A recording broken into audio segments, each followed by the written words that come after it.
नमस्कार दोस्तों।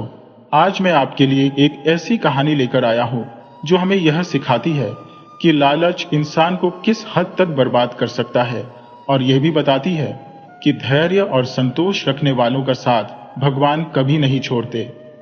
आइए कहानी शुरू करते हैं। अगर आप पहली बार केटीवी स्टोरी चैनल पर आए हैं तो हमारे परिवार का हिस्सा बनने के लिए चैनल को जरूर सब्सक्राइब कर लीजिए और अगर आपको कहानी पसंद आए तो इसे लाइक, शेयर और कमेंट करके हमें अपना प्यार जरूर दिखाइएगा। बहुत पुरानी बात है। एक छोटे से गांव में, जिसका नाम कल्याणपुर था, दिलीप नाम का एक मछुआरा अपनी पत्नी माया के साथ एक टूटी फूटी झोपड़ी में रहता था। सभी लोग उसे प्यार से दीलू कहकर बुलाते थे। गांव के पास एक बड़ा तालाब था जहां कई मछुआरे मछलियां पकड़ने के लिए आते थे। दीलू की किस्मत ही कुछ ऐसी थी कि वह जब भी मछली पकड़ने जाता उसके जाल में सिर्फ एक ही मछली फंसती थी और फिर चाहे वह पूरा दिन बैठा रहे उसके जाल में कुछ नहीं फंसता था। एक दिन दीलू तालाब के किनारे बैठकर आसमान की तरफ देखते हुए बोला, हे भगवान, आज तो मेरा जाल मछलियों से भर दो। मेरी यह परीक्षा आखिर कब तक चलेगी? तभी गांव का एक आदमी वहां आया और बोला, क्यों दीलू भाई, सारा गांव जानता है कि तुम्हारे जाल में हमेशा एक ही मछली फंसती है जिससे तुम्हारा और तुम्हारी पत्नी का गुजारा चलता है। दीलू ने उदास होकर कहा, भाई, इस तरह से मेरा मजाक मत उड़ाओ। भगवान तुम्हारे और मुझसे ज्यादा इस बात को जानते हैं कि मेरी ऐसी किस्मत क्यों है। वह आदमी बोला, मजाक ना उड़ाऊं तो क्या करूं? अरे, तुम्हारा मजाक तो सारा गांव उड़ाता है। इतना कहकर वह जोर जोर से हंसने लगा और तंज कसते हुए बोला, एक मछली पकड़ने के लिए इतना बड़ा जाल? देखो तो, यह आदमी भी कमाल का है। उसकी बात सुनकर दीलू और भी दुखी हो गया। उसने अपना जाल तालाब में फेंका और थोड़ी देर बाद उसके जाल में एक मछली फंस गई। वह आदमी फिर से बोला, देखो, मैंने तो पहले ही कहा था ना कि तुम्हारे जाल में सिर्फ एक ही मछली फंसेगी। अब एक काम करो कि इस मछली को लेकर चुपचाप अपने घर चले जाओ, क्योंकि आज का तुम्हारा काम तो हो गया है। अब चाहे तुम शाम तक बैठे रहो, कोई मछली नहीं फंसने वाली। इतना कहकर वह आदमी फिर से जोर जोर से हंसता हुआ वहां से चला गया। बेचारा दीलू शाम तक अपना जाल फैलाए तालाब के किनारे बैठा रहा, परंतु कोई और मछली उसके जाल में नहीं फंसी। थक हार कर वह घर चला गया। उसने वह एक मछली अपनी पत्नी माया को देते हुए कहा, आज भी सिर्फ एक ही मछली मेरे जाल में फंसी है। पता नहीं भगवान की क्या मर्जी है। उसकी पत्नी माया बहुत ही लालची और गुस्सैल थी। वह बोली, मेरी तो किस्मत ही फूट गई। तुमसे शादी करके मैंने अपना जीवन बर्बाद कर लिया। कैसे आदमी हो तुम? बाकी सभी मछुआरे तो जाल भर भर के मछलियां लेकर आते हैं और उन्हें बेचकर खूब पैसा भी कमाते हैं, और एक तुम हो जो सिर्फ एक मछली लेकर ही घर आते हो, जिसे खाकर मेरा अकेले का पेट भी नहीं भरता। दीलू उदास होकर कहने लगा, माया, तुम ऐसी बातें मत करो। सारा गांव मुझे ताने मारता है तो मुझे इस बात का कोई दुख नहीं होता, लेकिन जब तुम मुझे ताने मारती हो तो जैसे मेरा कलेजा फट जाता है। तब माया बोली, मेरी समझ में यह नहीं आता कि तुम इस बेकार से तालाब के पीछे ही क्यों पड़े हो। इसके अलावा भी कई और तालाब हैं। तुम उधर जाकर मछलियां क्यों नहीं पकड़ते? दीलू बोला, माया, बाकी तालाब या तो राजा के अधिकार में है या फिर घने और डरावने जंगल के बीच है। ऐसे हालातों में मैं क्या कर सकता हूं? माया बोली, मुझे इस बात से कोई मतलब नहीं है। तुम किसी भी तरह कुछ भी करके ज्यादा से ज्यादा मछलियां पकड़ा करो, नहीं तो जो आदमी नहीं करते वह मुझे करना पड़ेगा। दीलू बोला, क्या मतलब है तुम्हारा? माया, क्या करना पड़ेगा तुम्हें? उसकी पत्नी गुस्से में बोली, अक्सर आदमी अपनी औरतों को छोड़ देते हैं, लेकिन यह पहला मामला होगा जब एक औरत अपने आदमी को छोड़ देगी। इतना कहकर माया पैर पटकती हुई वहां से चली गई। बेचारा दीलू बेइज्जती महसूस करता हुआ मायूस होकर घर से बाहर निकल गया। उसने माया से कुछ नहीं कहा क्योंकि वह उससे बहुत प्यार करता था। अगले दिन दीलू इसी निराशा में अपना जाल लेकर तालाब की तरफ जा रहा था कि उसे रास्ते में एक बूढ़ी औरत मिली। उसने बचपन में दीलू की देखभाल की थी क्योंकि उसके माता पिता उसके छोटे होते हुए ही चल बसे थे। वह एक समझदार औरत थी और हमेशा दीलू को सही रास्ता दिखाती थी। आज दीलू को उदास देखकर वह बोली, दीलू, कल फिर से तुम्हारे घर से तुम्हारे और तुम्हारी पत्नी के झगड़ने की आवाज आ रही थी। दीलू उदास होकर कहने लगा, क्या बताऊं, कल फिर से मेरे जाल में सिर्फ एक ही मछली फंसी देखकर माया को गुस्सा आ गया था और वह मुझ पर टूट पड़ी। बूढ़ी औरत ने कहा, तुम अपनी पत्नी को समझाते क्यों नहीं? अगर तुम्हारे जाल में एक मछली फंसती है तो क्या हुआ? क्या पता भगवान तुम्हारी परीक्षा ले रहे हो सकता है कि कल तुम्हारे जाल में बहुत सारी मछलियां फंस जाए। तुम्हारी पत्नी को सब्र से काम लेना चाहिए। अगर पत्नी ही पति को नहीं समझेगी तो कैसे चलेगा? दीलू ने कहा, मैं कई बार अपनी पत्नी को समझा चुका हूं, पर अब मैं उसे कैसे समझाऊं, मुझे तो खुद समझ में नहीं आ रहा। तुम्हें पता है काकी, उसने तो कल यही भी कह दिया कि अगर हालात ऐसे ही रहे तो वह मुझे छोड़ देगी। भगवान तो मेरी परीक्षा ले ही रहे हैं, लेकिन माया की इस बात ने भी मेरी चिंता को और भी बढ़ा दिया है। बूढ़ी औरत हैरान होते हुए बोली, हे भगवान, ये कैसी पत्नी है जो अपने पति को मुश्किल हालातों में उसे छोड़ने की धमकी दे रही है? बेचारा दीलू चुपचाप सोचता हुआ वहां से आगे चल दिया। अब वह सोचता जा रहा था कि माया कह रही थी कि मुझे उस तालाब को छोड़कर जंगल में किसी दूसरे तालाब में जाना चाहिए। आज मैं आखिरी बार देखूंगा, अगर आज मेरे जाल में मछलियां न फंसी तो मजबूरी में मुझे दूसरे तालाब को ढूंढना पड़ेगा। अपने आप से बातें करता हुआ दीलू उस तालाब के पास आ पहुंचा। जैसे ही उसने अपना जाल फेंका तो एक और मछुआरा वहां आ गया। आज वह उसका मजाक उड़ाते हुए कहने लगा, देखो, आ गए हमारे गुरुजी। आओ दीलू जी, आपका ही इंतजार कर रही थी यह मछलियां। अरे दीलू भाई, तुम किस लिए यहां पर सारा दिन अपना दिमाग खराब करते हो? तुम्हें कितनी बार कहा कि मछलियां पकड़ना तुम्हारे बस की बात नहीं है, तुम समझते क्यों नहीं? मुझे तो लगता है कि मछलियों को शायद तुम्हारी शक्ल ही पसंद नहीं है, इसीलिए जब भी तुम आते हो मछलियां चिढ़ जाती है और तालाब के अंदर चली जाती है। इतना कहकर वह दीलू का मजाक उड़ाते हुए जोर जोर से हंसने लगा। आज तो दीलू की आंखों से आंसू बहने लगे थे। वह चुपचाप बैठा रहा और तभी उसके जाल में एक मछली फंस गई। वह मछुआरा फिर से बोला, देखो गुरुजी, अब हो गया आपका काम, अब दूसरी मछली तो जाल में फंसेगी नहीं। सो दीलू जी, आप अपने घर जाओ और आराम करो और इसी को पकाकर खाओ। दीलू को अब थोड़ा गुस्सा भी आ रहा था। वह उसी गुस्से में उस एक मछली को लेकर अपने घर वापस आ गया। उसके हाथ में एक मछली देखकर माया कुछ कहने ही वाली थी कि तभी दीलू बोल पड़ा, बस अब कुछ और कहने की जरूरत नहीं है, कल मैं दूसरा तालाब ढूंढने के लिए जाऊंगा। इतना सुनकर माया वहीं पर शांत हो गई। अगले दिन जब दीलू अपना जाल लेकर जाने ही वाला था कि तभी उसकी पत्नी माया ने उसे रोका और कहने लगी, तुमने कहा था कि तुम दूसरा तालाब ढूंढने के लिए जा रहे हो। मैंने सुना है कि गांव की उत्तर दिशा में जंगल के अंदर एक तालाब है। लोग कहते हैं कि वहां पर भूतों का वास है, इसलिए आज तक वहां पर कोई नहीं गया।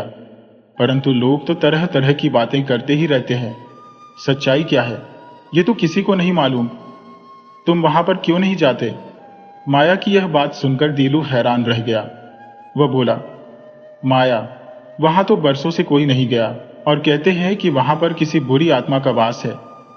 तब माया बोली, यह सब बकवास बातें हैं। अगर किस्मत को बदलना है तो थोड़ा सा खतरा तो मोल लेना ही पड़ेगा। तुम वहां पर जाओ, हो सकता है कि वहां पर तुम्हें ढेर सारी मछलियां मिल जाए। और सुनो, इसमें हमारा फायदा ही है। सोचो, अगर वहां पर बहुत सारी मछलियां मिल गईं तो वह मछलियां बेचकर तुम पैसे कमा सकते हो और कोई दूसरा मछुआरा डर की वजह से वहां पर जाएगा भी नहीं। इस तरह से हम निश्चिंत रह सकते हैं। अपनी पत्नी माया की बात सुनकर दीलू कुछ देर तक उसे देखता रहा। वह सोच रहा था कि माया के दिल में पैसों के अलावा और कुछ भी नहीं है, न प्यार, न फिक्र, न परिवार। और फिर दीलू माया की इस बात को मना नहीं कर पाया। शायद वह अपनी पत्नी के इस व्यवहार को भी भगवान की मर्जी ही मान रहा था। फिर कुछ सोचकर बोला, हाँ, वह तो ठीक है, लेकिन अगर वहां पर सच में कोई खतरा हुआ तो? माया बोली, मुझे इस बात से कोई फर्क नहीं पड़ता, बस तुम उस तालाब के पास जाओ अगर कोई खतरा वहां पर हुआ तो तुम उस खतरे का सामना कर लेना, मुझे तो सिर्फ पैसे चाहिए। माया की बातों से दुखी होकर दीलू उस रहस्यमयी तालाब की तरफ चल दिया। रास्ता बिल्कुल सुनसान था। कुछ देर बाद दीलू तालाब के पास पहुंच गया। उसने देखा कि वहां पर अजीब सा सन्नाटा छाया हुआ था। ऐसा लग रहा था जैसे कोई आदमी तो दूर की बात है, बरसों से वहां पर कोई जानवर तक नहीं आया। यही सब कुछ सोचता हुआ दीलू तालाब की तरफ देखने लगा। हिम्मत करके उसने अपना जाल तालाब में फेंक दिया। दीलू को जाल फेंके हुए थोड़ा ही समय हुआ था कि अचानक एक चमकदार मछली उसके जाल में फंस गई। वह मछली कुछ अलग ही लग रही थी। दीलू हैरान होकर सोचने लगा, कमाल की बात है, यहां पर भी मेरी किस्मत में सिर्फ एक ही मछली है। उसने तुरंत मछली को बाहर निकाला और उसे अपनी बाल्टी में रख लिया। बाल्टी में रखते ही जैसे चमत्कार हो गया। मछली के मुंह से एक सोने का टुकड़ा निकला। दीलू ने जब यह देखा तो बोला, हे भगवान, इस तालाब के बारे में तो सबने कहा था कि यहां पर खतरा है, परंतु यह तालाब तो बहुत ही चमत्कारी है। दरअसल दीलू का दिल बिल्कुल साफ था। वह हमेशा भगवान की मर्जी में ही खुश रहता था। अब पता नहीं भगवान उसकी परीक्षा ले रहे थे या फिर उसकी पत्नी माया की परीक्षा। जब मछली ने सोने का टुकड़ा दिया तो दीलू खुशी खुशी उसे अपने घर लेकर आया। उसने मछली और सोने का टुकड़ा अपनी पत्नी को दिखाते हुए कहा, भाग्यवान, बड़ी अजीब बात है, उस तालाब में भी मेरे जाल में बस एक ही मछली फंसी, लेकिन जैसे ही मैंने उस मछली को बाल्टी में रखा तो उसके मुंह से यह सोने का टुकड़ा निकला। माया ने जब वह सोने का टुकड़ा देखा तो उसकी आंखों में लालच की चमक आ गई। वह हैरान होते हुए बोली, यह तो बहुत अच्छी बात है, एक मछली मिल गई जिसे खाकर हम अपना पेट भर सकते हैं, और साथ में सोने का टुकड़ा भी। यह तो सचमुच चमत्कार हो गया। अब सोचो, अगर तुम रोज वहां जाओ तो हमारे पास कितना सारा सोना आ जाएगा। कल से तुम रोज वहां जाना। और फिर अपनी पत्नी की बात मानते हुए दीलू अगले दिन फिर से तालाब पर आ गया। फिर से एक मछली फंसाई। उसने भी सोने का टुकड़ा दिया। अब तो दीलू का रोज का यह काम हो गया। देखते ही देखते दीलू और माया के हालात बदल गए। दीलू की पुरानी झोपड़ी की जगह पर अब एक पक्का और आलीशान मकान बन चुका था। गांव के सभी लोग उसे इज्जत की नजरों से देखते थे। दीलू की हवेली में अब नौकर चाकर, सुख सुविधाएं, सब कुछ था। एक दिन दीलू रास्ते से गुजर रहा था कि उसे वही बूढ़ी औरत मिली। उसने दीलू की तरफ देखते हुए कहा, दीलू बेटा, अच्छा हुआ कि तुम मुझे यहां पर मिल गए। देखो, मैंने कहा था ना कि भगवान तुम्हारी परीक्षा ले रहे हैं और तुम्हारी किस्मत जाग गई। दीलू बहुत खुश हुआ और भगवान का धन्यवाद करते हुए बोला, हाँ काकी, भगवान बहुत ही दयालु है, आपकी बात बिल्कुल सही निकली। दीलू उस औरत को अपनी मां से बढ़कर समझता था। उसने सब कुछ उस औरत को सच सच बता दिया कि किस तरह से उसे चमत्कारी तालाब मिल गया और कैसे उसकी जिंदगी बदल गई। बूढ़ी औरत कहने लगी, सच में दीलू, भगवान की तुम पर बहुत ही कृपा है जो तुम्हें उस तालाब का रास्ता मिल गया। तुम्हारी साफ नियत और भगवान पर तुम्हारे विश्वास के कारण ही यह चमत्कार हुआ है, नहीं तो बाकी लोगों के लिए तो अब भी वह तालाब डरावना और खतरनाक ही है। अब मेरी एक बात मानो, तुम वहां पर जाना बंद कर दो। जितना भी धन तुमने इकट्ठा किया है उससे एक व्यापार शुरू कर लो और भगवान से प्रार्थना करो कि तुम्हारे व्यापार में बरकत हो। और हां, जब से तुम्हारी पत्नी के पास इतना धन आया है वह बहुत ही घमंडी हो गई है। वैसे तो जब धन नहीं था तब भी वह सीधे मुंह बात नहीं करती थी। देखो, मेरी बात को ध्यान से सुनो। मैं चाहती हूं कि तुम अब गरीबों की सहायता करो। कल मैंने देखा था कि एक भिखारी तुम्हारे घर में आया और तुम्हारी पत्नी ने उसे बेइज्जत करके घर से बाहर निकाल दिया। यह सुनकर दीलू हैरान हो गया। वह कहने लगा, ठीक है काकी, तुम्हारी बात मैंने आज तक नहीं टाली तो भला अब कैसे टाल सकता हो। आपकी सलाह हमेशा मेरे लिए भगवान की सलाह होती है और आज ही मैं अपनी पत्नी से इस बारे में बात करूंगा। और फिर बूढ़ी औरत वहां से चली गई। कुछ देर बाद दीलू भी अपने घर चला आया। घर आकर उसने माया से कहा, देखो माया, काकी बता रही थी कि कल एक भिखारी आया था जिसे तुमने बेइज्जत करके घर से बाहर निकाल दिया। तुम्हें ऐसा नहीं करना चाहिए था। क्या तुम अपनी गरीबी के दिन भूल गई? माया बोली, हाँ हाँ, मैं सब कुछ जानती हूँ, मुझे सब कुछ याद है, लेकिन शायद तुम भूल गए हो कि जब तुम गरीब थे तो ये गांव वाले तुम्हारा कैसे मजाक उड़ाया करते थे।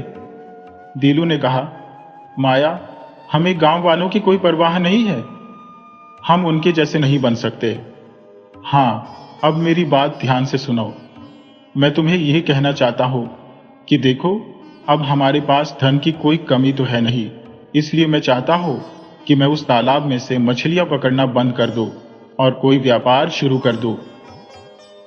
यह सुनकर माया हैरान और परेशान हो गई और गुस्से से दीलू की तरफ देखते हुए बोली, तुम्हारा दिमाग तो खराब नहीं हो गया?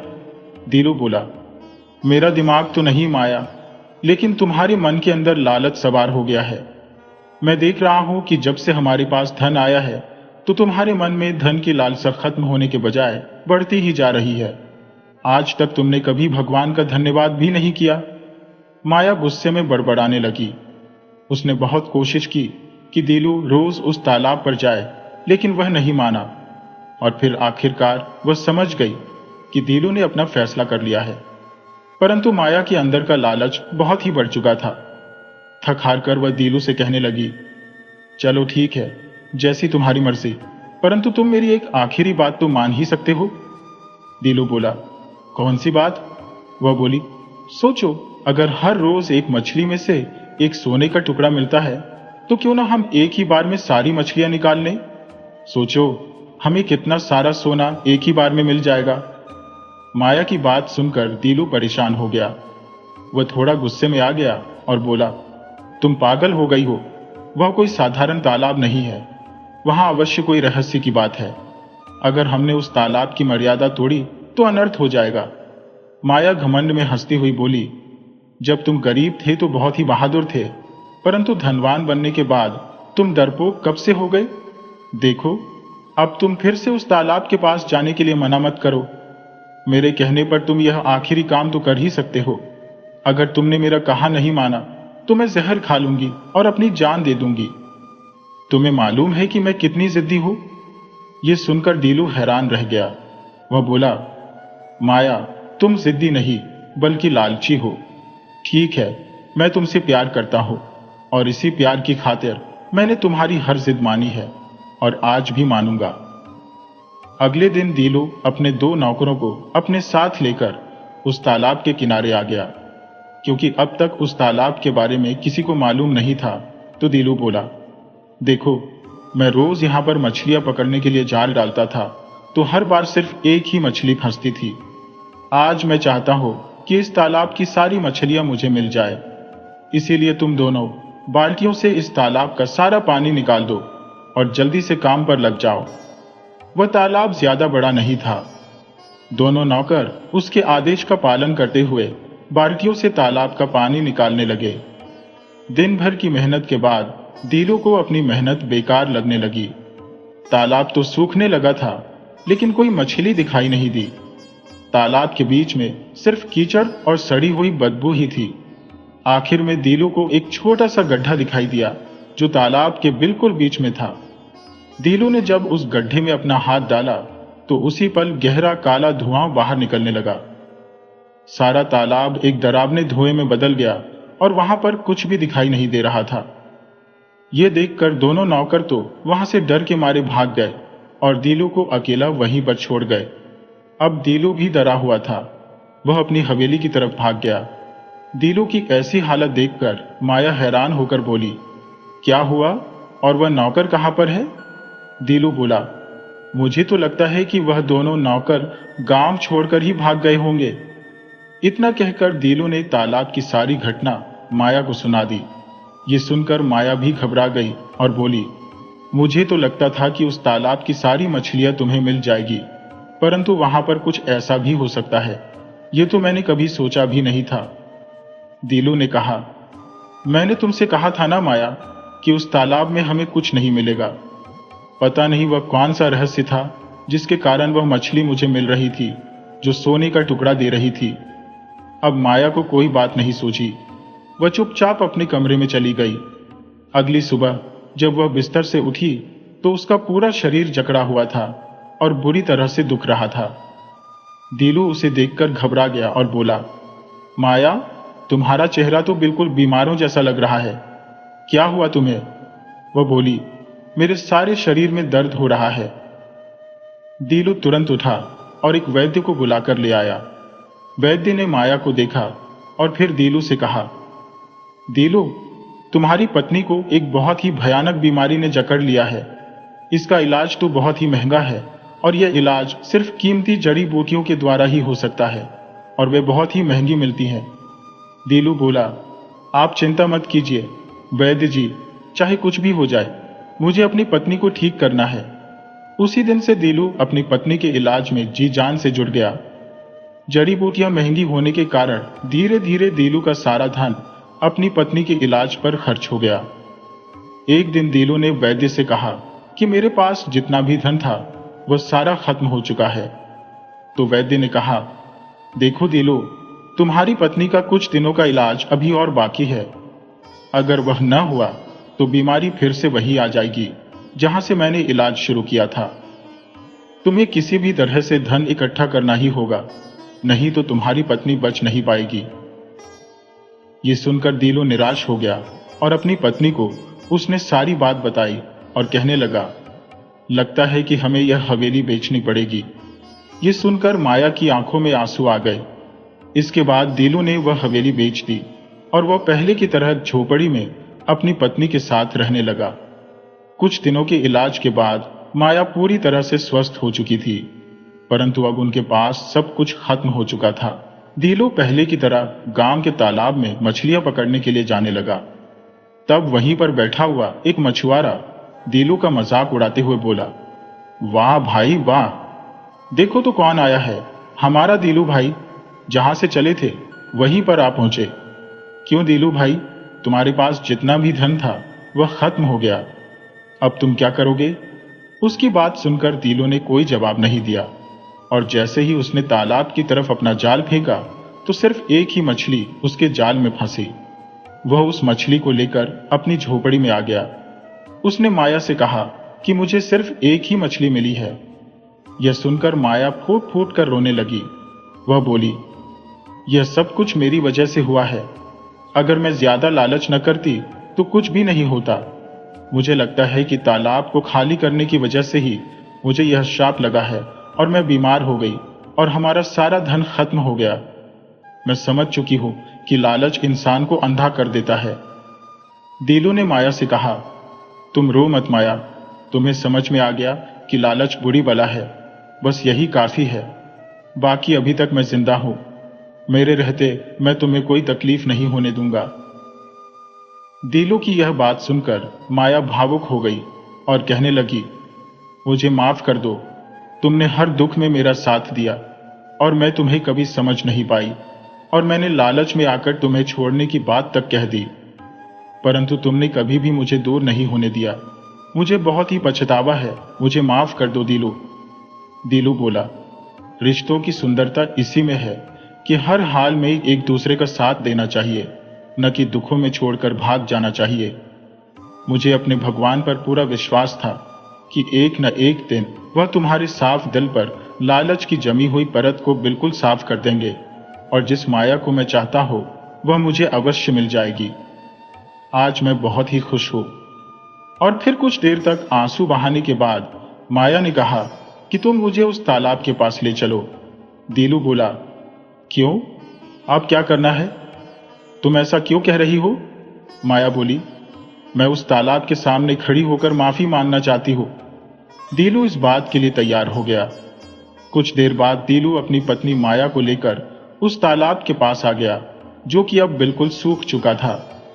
माया तुरंत वहां पर पहुंचकर तालाब से माफी मांगते हुए कहने लगी, मुझे माफ कर देना, मैं नहीं जानती कि आखिर तुम्हारा रहस्य क्या है। मुझे अपने की पर पछतावा है। माया ने इतना ही कहा था कि अचानक तालाब में पानी भरने लगा और देखते ही देखते वह तालाब ऐसे भर गया जैसे कभी सूखा ही ना हो। यह देखकर दीलू और माया हैरान रह गए। तभी तालाब में से एक सुंदर युवती की आकृति वाली मछली बाहर निकल कर आई जो कि मछलियों की रानी थी। वह उन दोनों के सामने 9 सोने के टुकड़े रखते हुए बोली, तुम दोनों की आंखों में पछतावा नजर आ रहा है। ये तालाब असल में मेरा है। जब तुम्हारे पति ने इस तालाब को खाली किया था, मैं तभी जान गई थी कि वह यह सब अपनी मर्जी से नहीं कर रहा, बल्कि अपनी पत्नी के लालच की वजह से ऐसा कर रहा है। इसलिए उसे एक भी मछली नहीं मिली और तुम बीमार हो गई। इस तालाब से तुमने जो धन हासिल किया था, वह धन भी इसीलिए खत्म हो गया। परंतु आज जो सोने के टुकड़े मैं तुम्हें दे रही हूं, इन्हें अपने साथ लेकर जाओ और कोई व्यापार शुरू करो और फिर कभी लालच मत करना। इतना कहकर मछलियों की रानी वापस तालाब में चली गई। दीलू वह सोने के टुकड़े लेकर अपनी पत्नी के साथ घर वापस लौट आया। उस सोने को बेचकर उसने व्यापार शुरू किया और देखते ही देखते दीलू एक बार फिर से अपने गांव का सबसे धनवान आदमी बन गया। वह हवेली जो उसने बेची थी, वह फिर से उसने खरीद ली और गांव में एक बार फिर से सभी लोग उसे इज्जत की नजर से देखने लगे। आज दीलू की पत्नी पुरानी बातों को याद करते हुए पछतावे में बोली, काश जब तुम पहली बार वह सोने का टुकड़ा लेकर आई थे, तभी मैंने तुमसे कहा होता कि उसे बेचकर व्यापार शुरू कर लो, तो हमारे साथ ऐसा कभी ना होता। तब दीलू ने जवाब दिया, जो बीत चुका है उसे कभी ठीक नहीं किया जा सकता। जो भी होता है हमारे भले के लिए ही होता है।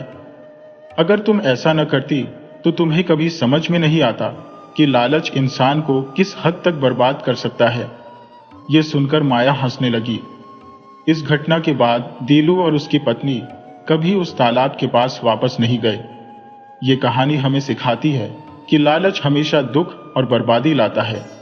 सच्चे सुख की राह संतोष में छिपी है और जो इंसान धैर्य के साथ अपने रिश्ते और ईमानदारी को निभाता है, उसे भगवान कभी निराश नहीं करते। तो दोस्तों, मुझे पूरी उम्मीद है कि आपको यह कहानी पसंद आई होगी। तो वीडियो को लाइक कीजिए और साथ ही अपने अच्छे कमेंट करना बिल्कुल मत भूलिएगा।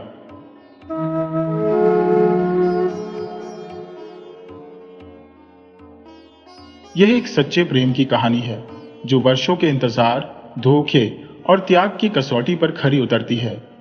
ये बताएगी कि कैसे एक प्रेम कहानी में किस्मत, हिम्मत और ईमानदारी आखिरकार जीत हासिल करती है।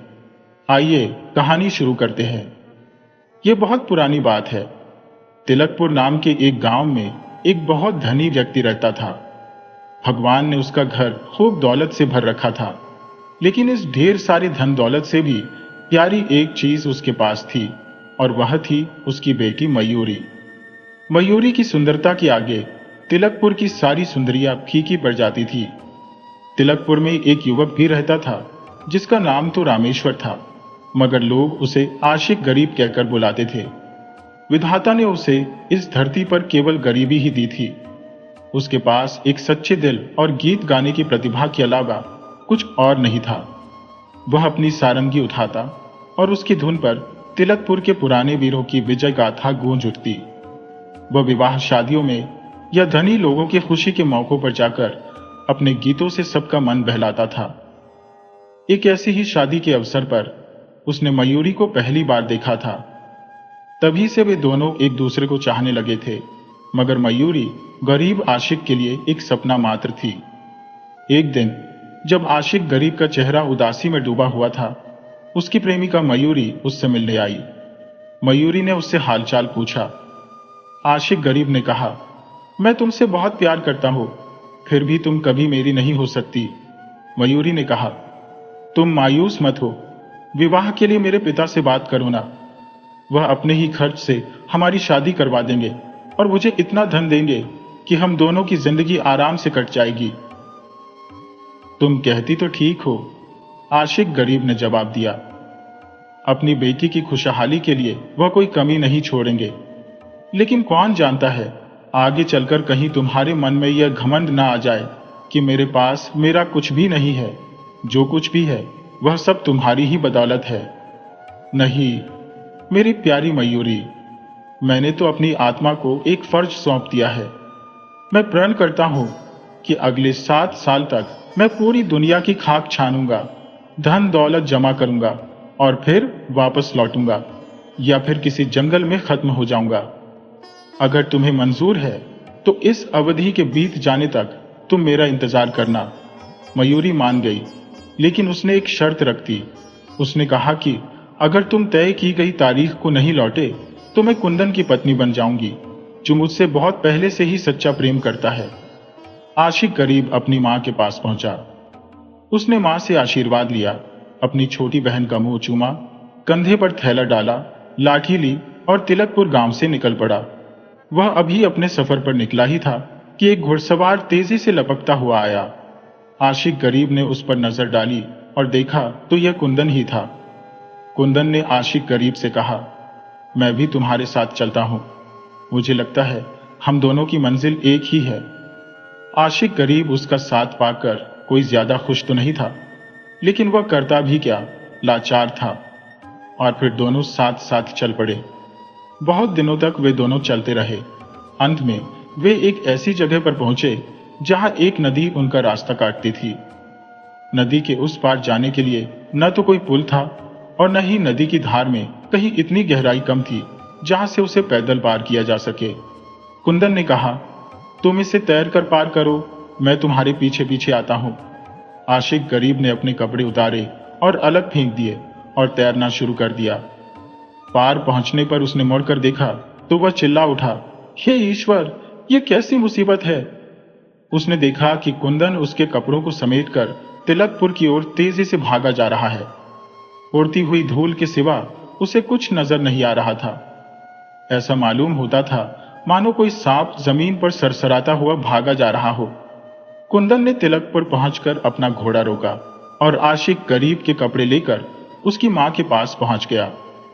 कहने लगा, तेरा बेटा एक गहरी नदी में डूबकर मर गया है, ये रहे उसके कपड़े। मां पर दुख का ऐसा बहार टूटा कि बताया नहीं जाता। वह अपने बेटे के कपड़ों को देखकर जमीन पर गिर पड़ी और जोर जोर से रोने लगी। इसके बाद आशिक गरीब के कपड़े लेकर वह अपनी होने वाली बहू मयूरी के पास पहुंची। मयूरी से कहने लगी, मेरा बेटा डूबकर मर गया, यह उसके कपड़े हैं जो कुंदन लेकर लौटा है। अब तुझे पूरी छूट है, तू जो चाहे कर, जिससे मर्जी शादी कर। यह देखकर मयूरी मुस्कुराई और कहने लगी, तुम भी किसकी बातों पर यकीन करती हो? ये सब कुंदन की मनगढ़ंत बातें हैं। जब तक तय किए गए 7 साल पूरे नहीं हो जाते, मैं किसी और को अपना पति नहीं बना सकती। ये कहकर उसने दीवार पर लटकी आशिक गरीब की बांसुरी उतारी और अपने प्रिय गीत की धुन बजाने लगी। इधर आशिक गरीब नंगे पांव, नंगे बदन एक गांव में जा पहुंचा। गांव के भले लोगों ने उसे कपड़े दिए, खाना दिया। बदले में उसने अपने मधुर संगीत और अपने गीतों से उनका दिल बहलाया। इस प्रकार वह एक गांव से दूसरे गांव, एक नगर से दूसरे नगर आगे बढ़ता ही गया और दूर दूर तक उसका नाम फैल गया। अंत में घूमते घूमते वह खिलाफ नगर में जा पहुंचा और फिर हमेशा की तरह एक सराय में पहुंचा। वहां पर सारंगी मांगकर उसने गाना शुरू कर दिया। संयोग की बात है, उन दिनों खिलाफ नगर के राजा, जो संगीत और गीत के बहुत बड़े प्रेमी थे, उन्हें अच्छे गायकों का बड़ा शौक था। उसके पहले कितने ही गायक उनके सामने आए, लेकिन कोई उनके मन को न भाया। राजा के नौकर गायकों की खोज में सारे नगर की धूल छानते छानते थक चुके थे। तभी अचानक सराय के पास से गुजरते समय उनके कानों में एक जादू भरी आवाज सुनाई दी। वे तेजी से भीतर जा पहुंचे और आशिक गरीब से कहने लगे, चल हमारे साथ, हमारे राजा के पास, नहीं तो इनकार करने पर तू अपने सिर से हाथ धो बैठेगा। मैं आजाद आदमी हूं, तिलकपुर मेरा घर है, मैं मुसाफिर हूं, जी करेगा तो जाऊंगा, नहीं तो नहीं। गाता जरूर हूं, परंतु तभी जब मेरा जी करता है। तुम्हारा राजा मेरा कोई मालिक नहीं है। लेकिन इसके बावजूद राजा के नौकर जबरदस्ती उसे पकड़कर अपने राजा के सामने ले गए। राजा ने कहा, गाना गाओ। आशिक गरीब ने गाना शुरू किया और उसका यह गीत क्या था, यह तो मयूरी के रूप का तराना था। गर्वी राजा को गीत इतना पसंद आया कि उसने आशिक गरीब को अपने दरबार में ही रख लिया। सोने और चांदी की उस पर वर्षा होने लगी। एक से एक बढ़िया कपड़े, खुशी से भरा हुआ रंगीन जीवन अब वह बिता रहा था। ऐशो आराम की उसे कोई कमी न थी। मयूरी को वह भूल ही गया था, यह तो नहीं पता, लेकिन इंतजार की तय की गई अवधि खिसकती जा रही थी। 7 सालों में से आखिरी साल जल्द ही खत्म होने वाला था, लेकिन यहां से विदा होने की अभी तक उसे कोई सुध नहीं थी।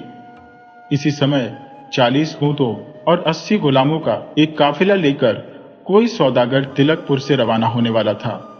सो मयूरी ने उसे अपने पास बुलाया और उसे एक सारंगी दी। कहने लगी, सौदागर, इस सारंगी को अपने साथ लेते जाओ। जिस नगर में भी तुम पहुंचो, अपने सामान के साथ इसे अच्छी तरह से सजा कर रखना, और ये बात अच्छी तरह से फैला देना कि जो अपने आप को इस सारंगी का मालिक साबित करेगा, उसे ये सारंगी ही नहीं बल्कि इसके साथ इनाम भी दिया जाएगा। सौदागर चल दिया। जिस जगह पर भी वह पड़ाव डालता, मयूरी ने जो काम सौंपा था उसे करता, लेकिन ऐसा कोई नहीं मिला जो उस सारंगी को अपना मालिक होना मंजूर करता। सो न तो किसी ने सारंगी हासिल की और न ही उसका इनाम। सौदागर का जब सारा सामान करीब करीब बिक ही चुका था, बचे खुचे सामान के साथ वह खिलाफ नगर में जा पहुंचा। साथ ही मयूरी की शर्तों को पूरे नगर में फैला दिया। आशिक गरीब ने भी इसके बारे में सुना। भागकर वह उस सराय में पहुंचा जहां पर तिलकपुर का सौदागर रुका हुआ था। सौदागर की दुकान पर वह सारंगी सजी हुई थी। सारंगी देखते ही आशिक गरीब बोला, यह मेरी है। सौदागर ने कहा, बेशक यह तुम्हारी है। इसका कारण यह है कि तुमने इसे पहचान लिया। आशिक गरीब, अब जल्दी जल्दी से तिलकपुर पहुंचो। मयूरी ने तुझे कहा था कि तय की गई अवधि खत्म हो रही है। अगर तुम ठीक समय पर वहां पर मौजूद न हुए तो वह किसी और से शादी कर लेगी। आशिक गरीब ने निराशा से अपना सिर पकड़ लिया। उसके भाग्य का फैसला करने वाली घड़ी में ले देकर अब 7 ही दिन रह गए थे, जबकि यहां से तिलकपुर पहुंचने के लिए कम से कम 30 दिन लगने थे। फिर भी वह एक घोड़े पर सवार हुआ, साथ में एक थैली ली जिसमें सोने के सिक्के भरे थे। घोड़े की जान की परवाह न करते हुए भरपूर तेजी से उसे दौड़ा दिया। आखिर वही हुआ जो होना था। एक जंगल से गुजरते हुए उसके घोड़े ने ठोकर खाई और बदहवास होकर वह जमीन पर गिर गया। आशिक गरीब बेहोश हो गया। एक दिन के बाद उसे होश आया तो वह एक कुटिया में था। एक साधु उसके सामने खड़ा था। आशिक गरीब ने पूछा, मैं यहां पर कैसे आया? साधु ने कहा कि तुम जंगल में बेसुध पड़े थे, मैं तुम्हें उठाकर यहां पर लाया हूं। तुम बताओ कि तुम कौन हो और तुम्हें कहां जाना है। आशिक गरीब ने अपनी राम कहानी कही और बताया कि उसे तिलकपुर पहुंचना है, जो अब असंभव सा लगता है। अब मेरे पास आत्महत्या के अलावा कोई चारा नहीं है। ऐसी बातें तो कायर करते हैं बेटा। तुमने सच्चा प्रेम किया है, तुम कायर नहीं हो। चिंता मत करो, तुम मेरा घोड़ा ले जाओ जो 7 दिन में तुम्हें तिलकपुर पहुंचा देगा। साथ ही ये मेरी सिद्ध की हुई मिट्टी ले जा जो तेरे काम आएगी। अगर तू इस मिट्टी का लेप किसी अंधे की आंखों पर लगा देगा तो वह देखने लगेगा। जा, ईश्वर तेरी रक्षा करे। आशिक गरीब एक सफेद घोड़े पर बैठा। वह घोड़ा क्या दौड़ा, मानो हवा से बातें कर रहा था। ठीक 7वें दिन आशिक गरीब तिलकपुर जा पहुंचा। काफी रात बीतने के बाद आशिक गरीब अपने घर पहुंचा। कांपते हाथों से उसने दरवाजा खटखटाया, साथ ही अपनी मां को आवाज दी, मां, दरवाजा खोल, भूख के मारे मेरा बुरा हाल है। रहम कर और अपने मुसाफिर बेटे को अंदर आने दे। जवाब में बुढ़िया की कमजोर सी आवाज आई, राहगीरों को शरण देने के लिए अमीर लोगों के घर मौजूद है। सारे नगर में विवाह शादियां हो रही हैं, तू वहीं जा, वहीं तेरी रात मजे से गुजरेगी। मां, यहां पर मैं किसी को नहीं जानता, इसीलिए तुझसे ही विनती करता हूं, अपने मुसाफिर बेटे को अंदर आने दे। इस पर उसकी बहन ने कहा, मैं उठती हूं मां, मैं देखती हूं कि दरवाजे पर कौन है। नाकारा लड़की, एक अनजान युवक के सामने तू जाएगी? तू उसकी आओ भगत करेगी? देखती नहीं मैं अंधी हो चुकी हूं। 7 साल मैंने आंसू बहाए और अब मुझे कुछ दिखाई नहीं देता। मां ने झिड़क कर लड़की को कहा, मगर लड़की ने उठकर आशिक गरीब के लिए दरवाजा खोल दिया। आशिक गरीब अंदर आया और चारों ओर देखने लगा। उसकी मां तो अंधी हो चुकी थी, साथ ही उसकी बहन भी उसे न पहचान पाई। आशिक गरीब के मन में भावनाओं का अंबार लगने लगा। मधुर आवाज देने वाली उसकी सारंगी वहीं पर टंगी हुई थी। सारंगी के ऊपर धूल की तह जम चुकी थी। उसने अपनी मां को कुरेदना शुरू किया, वह दीवार पर क्या लटका है? तू भी कैसा मीन नेकी मेहमान है। बस इतना ही गनीमत समझ कि तुझे एक आध रोटी मिल जाएगी और ईश्वर का नाम ले सुबह सुबह यहां से विदा हो जा। माँ, मैं तुझे पहले ही बता चुका हूं कि तू मेरी अपनी माँ है और ये मेरी बहन है। इसीलिए मैं तुझसे जानना चाहता हूं कि दीवार पर वह क्या टंगा है। वह सारंगी है। उसकी बात का यकीन न करके बुढ़िया ने झुंझलाकर जवाब दिया, सारंगी? सारंगी से तेरा क्या मतलब है? गाना गाते समय इसे बजाया जाता है। इस पर आशिक गरीब बुढ़िया के पीछे पड़ गया और कहने लगा कि बहन, उसे सारंगी उतार कर दिखा दे। बुढ़िया ने जवाब दिया, भला ये कैसे हो सकता है? यह सारंगी मेरे दुखियारे बेटे की है और लंबे लंबे 7 साल से यही दीवार पर लटकी है। किसी भी जीवित आदमी ने इसे अपने हाथ से नहीं छुआ, लेकिन उसकी बहन उठी और दीवार से सारंगी उतारकर उसे दे दी। इसके बाद आकाश की ओर उसने अपनी आंखें उठाई और भगवान से प्रार्थना की। उसके मुंह से निकला कि मैं अपने मन की इच्छा पूरी करने के लिए जा रहा हूं, ईश्वर मेरा साथ देना। उसने तांबे के तारों को छेड़ा, तारों से झनकार उठने लगी। फिर आशिक गरीब ने गीत गाना शुरू कर दिया। उसका दर्द भरा गीत सुनकर मां की आंखों से आंसू फूट पड़े और वह बोली, तुम्हारा नाम क्या है? अपने गीत से तूने मेरा हृदय छलनी छलनी कर दिया। इसी रात को मैंने सपना देखा था कि मेरे बाल एकदम सफेद हो गए हैं। आंसुओं के 7 साल ने मुझे अंधी बना दिया है। तेरी आवाज मेरे बेटे की आवाज से मिलती है। सो तू ही बता कि वह कब लौटेगा? आशिक गरीब ने बुढ़िया को बहुत समझाया कि वह उसी का बेटा है। बुढ़िया ने उसका यकीन नहीं किया। कुछ मिनट तक रुकने के बाद आशिक गरीब ने कहा, मेरी अच्छी मां, कम से कम इतना तो कर दे कि यह सारंगी मुझे कुछ देर के लिए दे दे। मैं इसके साथ अपना नसीब आजमाना चाहता हूं। मैंने सुना है कि पास ही में शादी हो रही है। मेरी बहन मुझे वहां का रास्ता दिखा देगी। मैं गाऊंगा बजाऊंगा और जो कुछ मिलेगा उसे तुम दोनों के साथ साझा करूंगा। नहीं नहीं, मैं यह नहीं मान सकती। जब से मेरा लड़का गया है यह सारंगी कभी घर से बाहर नहीं गई। लेकिन आशिक गरीब ने कहा, तू सारंगी की चिंता मत कर मां। यह ले सोने के सिक्कों से भरी हुई थैली।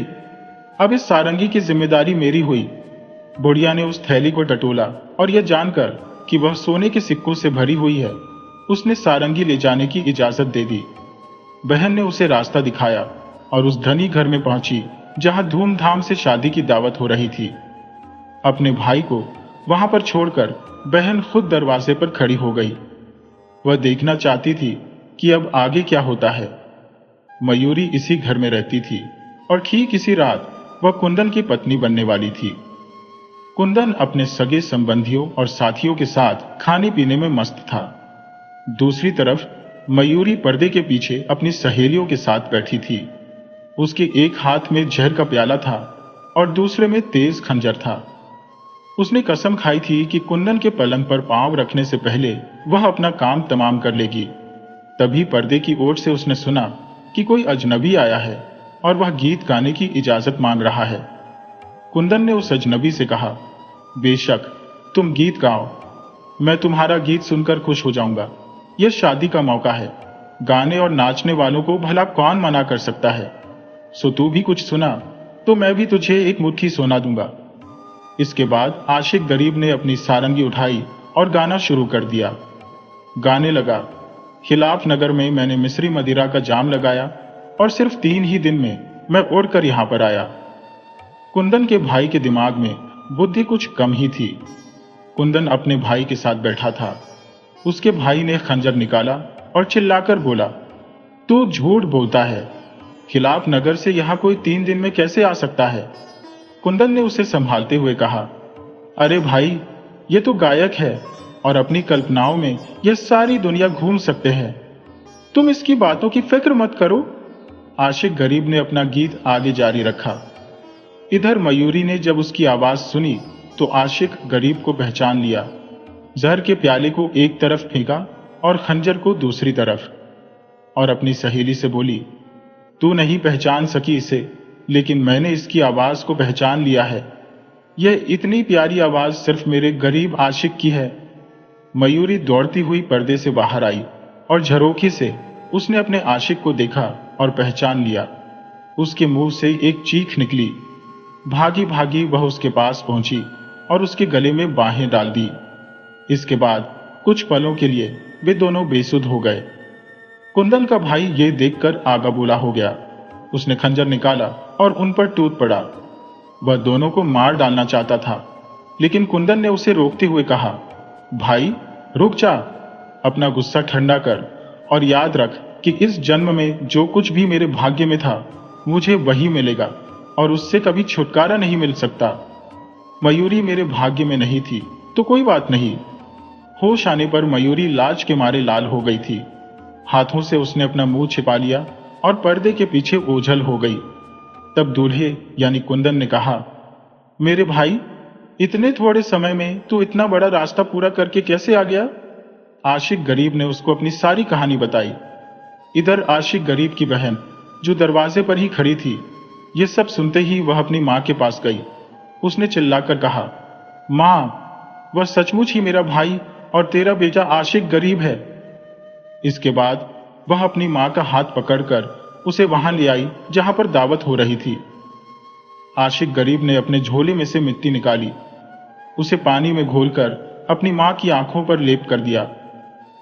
लेप करते हुए वह कहने लगा, तुम लोगों के सामने अब यह बात सच साबित हो जाएगी कि मैं एक महान साधु से मिलकर आ रहा हूं। मिट्टी का लेप लगते ही उसकी मां ने आंखें खोली और देखा कि उसकी आंखों की जोत लौट आई थी। इसके बाद किसी के भी हृदय में आशिक गरीब के सच्चे होने का कोई संदेह नहीं रहा। दूसरी तरफ कुंदन जो मयूरी को चाहता था, उसने मयूरी का हाथ आशिक गरीब के हाथों में थमा दिया। इस पर खुशी से कुंदन ने कहा, यह सारंगी आशिक गरीब की बहन छल छलाए उस दुल्हन से किसी भी तरह से कम नहीं है जिससे तेरा ब्याह होने वाला था। मैं अब अमीर भी हूं, सो वह भी चांदी और सोने से उतनी ही लदी होगी जितनी मयूरी। तू उसे स्वीकार कर और ईश्वर तुम दोनों को भी उतनी खुशियां दे जितनी मुझे और मयूरी को मिली है। आशिक गरीब और मयूरी की शादी हो गई। दूसरी तरफ कुंदन और आशिक गरीब की बहन की भी शादी हो गई। वे सभी एक खुशनुमा जिंदगी बिताने लगे। सच्चा प्रेम बाधाओं और समय की कसौटी पर अपनी ईमानदारी साबित करता है। जीवन में दौलत से बड़ी चीज है किसी पर विश्वास और अपने वचन का मान रखना। अगर आपको हमारी कहानी अच्छी लगी हो तो विनम्रता पूर्वक निवेदन है कि लाइक करें, शेयर करें और सब्सक्राइब करें।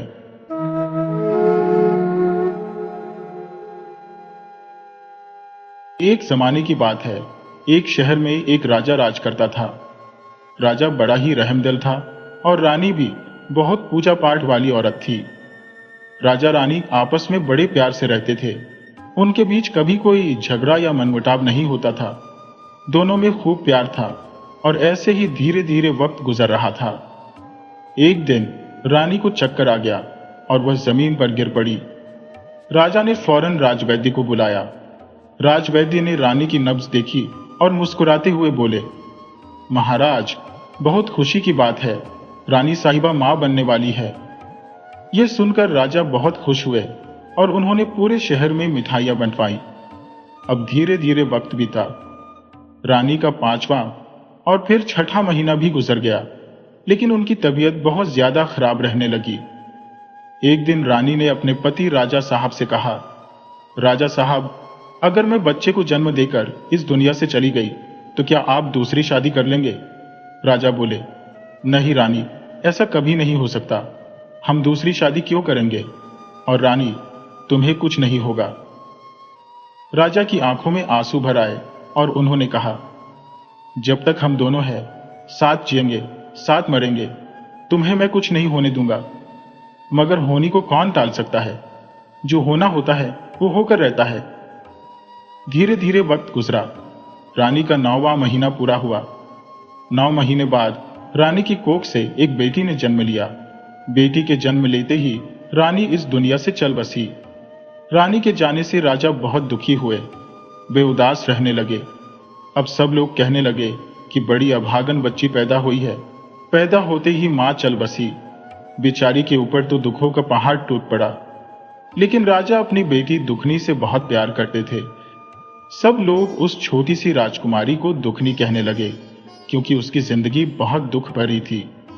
आगे क्या होना था यह तो भविष्य के गर्भ में था, लेकिन सब लोग इसी से अंदाजा लगाने लगे कि जिसकी मां खत्म हो गई उस बेचारी को भला क्या प्यार मिलेगा। राजा अपनी बेटी को सीने से लगाए रहते और राजकाज पर भी ध्यान नहीं देते थे। अब मंत्री लोग आपस में कहने लगे कि अगर राजा साहब ऐसे ही गुमों में गिरे रहे तो राज्य का काम कैसे चलेगा। राजा साहब दुखनी को बहुत प्यार करते थे क्योंकि वह बहुत छोटी बच्ची थी। एक दिन राजा साहब को मंत्रियों ने, प्रजा के बड़े बुजुर्गों ने और घर परिवार के लोगों ने मिलकर समझाया, देखिए राजा साहब, आपको राजकाज भी चलाना है, इसलिए आप दूसरी शादी कर लीजिए। आपकी बेटी बहुत छोटी है, उसे भी मां की जरूरत है। उसे मां का आंचल मिल जाएगा और आप राजकाज पर ध्यान दीजिए। जब सबने राजा को समझाया तो राजा ने पहले तो दूसरी शादी से मना कर दिया। उन्होंने कहा कि सौतेली मां आएगी, पता नहीं वो मेरी बच्ची को कैसे रखेगी। लेकिन जब सबने समझाया तो राजा को बात समझ में आ गई और राजा ने दूसरी शादी करने के लिए हां कर दी। अब राजा की दूसरी शादी हो गई। राजा की दूसरी पत्नी महल में आ गई, यानी नई रानी आ गई। राजा ने अपनी बेटी दुखनी को नई रानी की गोद में दिया और उनसे कहा कि मेरी बेटी का ख्याल रखना। रानी ने आते ही देखा कि अभी तो शादी हुई है और आते ही एक बच्ची की जिम्मेदारी उसे सौंप दी गई। क्या वह नौकरानी है जो आते ही उसे मां बना दिया गया। अब वह राजा के सामने तो कुछ नहीं कहती थी, लेकिन वह मन ही मन दुखनी को पसंद नहीं करती थी। राजा के सामने तो वह उसका पालन पोषण बहुत अच्छे से करती थी, लेकिन राजा के जाते ही उसे दासियां संभालती थी। कुछ दिन बाद धीरे धीरे वक्त बीता और नई रानी भी गर्भवती हो गई। राजा को जब यह पता चला तो वे बहुत खुश हुए, लेकिन राजा के मन ही मन एक डर था कि पहली बार उन्होंने अपनी पत्नी को खो दिया था। इसलिए वे खुश भी थे और अंदर से दुखी भी थे कि कहीं इस बार भी वे अपनी रानी को न खो दें। राजा यह डर जता नहीं रहे थे, लेकिन मन ही मन वे बहुत चिंतित थे। वे दूसरी रानी को खोना नहीं चाहते थे। दूसरी रानी भी राजा की इस कमजोरी को जानती थी। धीरे धीरे रानी राजा को अपने काबू में करती गई। अब धीरे धीरे वक्त बीता। दूसरी रानी का 9वां महीना पूरा हुआ तो दूसरी रानी की कोख से भी एक बेटी ने जन्म लिया। रानी और बेटी दोनों स्वस्थ थी, इसलिए उस लड़की का नाम सुखनी रखा, क्योंकि वह सुखों में पैदा हुई थी। अब राजा की 2 संतानें हो गईं। 2 माताएं और एक पिता थे। दोनों संतानों का पिता एक और माताएं 2 हो गईं। अब दोनों लड़कियां महल में पलने लगी। दुखनी दासियों के हाथों पली बड़ी थी, जबकि सुखनी को मां की गोद नसीब हुई थी। अब सुखनी का झूठा खाना दुखनी खाती और दुखनी के लिए सुखनी के खिलौने, फटे पुराने कपड़े होते थे, वही दुखनी को पहनाए जाते थे। उसकी सौतेली मां ऐसा करती थी। बेचारी दुखनी थोड़ी बड़ी हो गई थी और सुखनी भी साथ साथ बड़ी हो रही थी। दोनों राजकुमारियां महल में ही रहने लगी, लेकिन दोनों का नसीब अलग अलग था। दुखनी दासी बनकर रहती और सुखनी राजकुमारी बनकर रहती। धीरे धीरे दुखनी को उसकी सौतेली मां खाना बनाने और घर के कामों में लगाने लगी। दुखनी को पढ़ने उसकी मां नहीं भेजती थी। सुखनी पढ़ाई करने जाती थी। राजा रानी के इशारे पर नाचने लगे थे। उन्हें तो दुखनी का दुख जरा भी दिखाई नहीं देता था। धीरे धीरे वक्त बीता। दोनों बहनें बड़ी हो गईं। सुखनी 15 साल की हो गई और दुखनी 13 साल की हो गई। कहने को तो सब लोग अब राजा से कहने लगे, राजा साहब, अब आपकी बड़ी बेटी दुखनी बड़ी हो गई है, क्या उसकी शादी नहीं करनी है। राजा बोले, क्यों, शादी क्यों नहीं करेंगे, करेंगे। राजा यही सब बातें रानी को बताते हैं दुखनी की शादी करने के लिए। तो रानी कहती है, देखिए, दुखनी की ही शादी नहीं, सुखनी की भी शादी करनी है। दोनों की शादी करनी है, लेकिन मेरी एक बात मान लीजिए, नाई और ब्राह्मण को तो बुला लीजिए, लेकिन दुखनी के लिए कोई राजघराना मत देखिए, क्योंकि दुखनी बड़ी अभागन है। अगर कोई राजघराना आप देखेंगे और वहां कोई अनहोनी हो गई, उसका पति मर गया या सास या ससुर में से कोई मर गया, तो हमारी बड़ी बदनामी होगी। लोग कहेंगे कि देखो कैसी अभागन आई है, आते ही खा गई, इसलिए हमारी बहुत बदनामी हो जाएगी। राजा साहब, कोई ऐसा घर देखिए जिसका कोई ना हो। अगर उसके परिवार में कुछ ऊंच नीच हो गई तो कोई कुछ कहने का भी नहीं है। राजा तो रानी की हर बात मानते थे। जैसे रानी कहती गई, राजा हां भरते गए। राजा ने नाई और ब्राह्मण को बुलाया और दुखनी के लिए कोई गरीब घर का लड़का देखने के लिए कह दिया, जबकि उन्होंने अपनी छोटी बेटी सुखनी के लिए राजघराना ढूंढने के लिए राजपुरोहित को भेजा। दोनों नाई और ब्राह्मण घर से निकल गए और बहुत दूर दूर तक गांव गांव पैदल चलते रहे। देखते रहे कि कोई लड़का उनकी बेटियों के लायक मिल जाए। अब दोनों गांव गांव तो जाते हैं, लेकिन गरीब लोग तो पैदल ही रास्ते से जाते थे। नाई और ब्राह्मण चलते चलते एक शहर में पहुंच जाते हैं और जो राजपुरोहित थे वे अपने घोड़े से जाते हैं, क्योंकि उन्हें तो राजघराना देखना था। नाई और ब्राह्मण चलते चलते एक शहर में पहुंच गए। शहर में पहुंचे तो दुखनी के लिए रिश्ता ढूंढने लगे। पता चला कि एक विधवा औरत है, उसका एक बेटा है। वह विधवा औरत बूढ़ी थी, उसका एक ही बेटा था और वह भी एकदम निकम्मा और आलसी था। उस औरत के पास नाई और ब्राह्मण दुखनी का रिश्ता लेकर गए और बोले कि बूढ़ी माँ अपने बेटे की शादी करेंगी। बूढ़ी माँ बोली, हाँ क्यों नहीं, कौन माँ अपने बेटे की शादी नहीं करना चाहेगी, कौन चाहेगी कि उसका बेटा कुंवारा रहे। नाई और ब्राह्मण बोले कि बुढ़िया माई राजघराने से रिश्ता आया है। बुढ़िया माई बोली, राजघराने की बेटी क्या मेरे घर में रह पाएगी, मैं तो एक दुखियारी ठहरी। नाई और ब्राह्मण बोले, कोई बात नहीं बूढ़ी माँ, बस हाँ कह दो और रह लेगी। बूढ़ी माँ हाँ कहती है। दुखनी की शादी गरीब घर में पक्की हो गई और नाई ब्राह्मण शादी की तारीख तय करके चले जाते हैं। सुखनी के लिए उसी राज्य में, उसी गांव के एक राजा के घर में, जिनके घर में दास दासियां लगे हुए थे, नौकर चाकर लगे हुए थे, उसी गांव में, उसी राजघराने में सुखनी की शादी राजपुरोहित पक्की कर गए थे और दोनों शहर को वापस लौट आए और राजा से जाकर कहने लगे, राजा साहब आपकी दोनों बेटियों की शादी पक्की हो गई है। राजपुरोहित भी बता देते हैं कि उनकी बेटी का राजघराने में रिश्ता हुआ है और दुखनी का एक गरीब घर में। नाई और ब्राह्मण बताते हैं राजा के घर में जो सुखनी जाएगी और गरीब घर में दुखनी। राजा साहब दोनों की शादी के बारे में सुनकर बड़े ही खुश होते हैं। तारीख पक्की हो गई, सब तैयारियां होने लगी। दोनों का रिश्ता जानकर राजा साहब शादी की तैयारी करने लगे। धीरे धीरे वक्त बीतता चला गया, शादी का वक्त आ गया। राजा साहब ने तिलक की तैयारी की।